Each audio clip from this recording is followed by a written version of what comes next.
చెప్పుకుంటేనంటే ఎంత బాధ అనుభవించినామో కేసీఆర్తో సహా అందరం.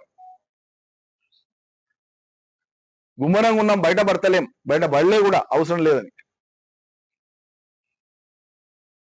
ఇంకా పెద్ద మేయర్తో ఓడించేది ఉండే అని మాట్లాడుతుంది ఈమె. నీకెందుకమ్మా అంత కసి? నాకు అర్థం కాదు. ఎంత శాపనార్థాలు పెట్టేటంత నీకేం అడ్డం వచ్చినాం? అంటే నీ ఈగో సాటిస్ఫై కాలే.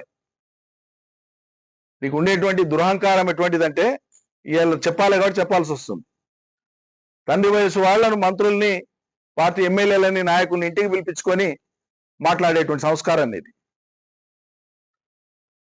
పోని వాళ్ళ జాబితాలో ఉన్నోళ్ళం మేము 45 మందిమే. నీవెవరు అసలు? ఒక కేసీఆర్ కూతురు అనే కదా నిన్ను ఇంతమంది గౌరవించింది. మా అయితే నువ్వు ఎంపీ అయితే నీ జిల్లా కాడికి, నీ పార్లమెంట్ కాడికి, మొత్తం తెలంగాణకి నీవేంది అసలు? నువ్వు ఎత్తక ముందు లోకంలో తెలంగాణలో ఎవరు బోనం ఎత్తనట్లు, ఎవరికి బోనం వేదలేదు అన్నట్లు,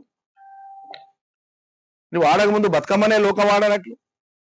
మేము నిన్ను ఎత్తుకున్నాం, మా బిడ్డని, మా చెల్లెలని ఎత్తుకున్నాం, మురిసిపోయినాం. తెలంగాణ ప్రతీకని విశ్వవ్యాపితం చేసే ఒక గొప్ప ప్రయత్నం జరుగుతుందని. కానీ ఈ ప్రయత్నం అంతా కూడా అటు తిప్పి ఇటు తిప్పి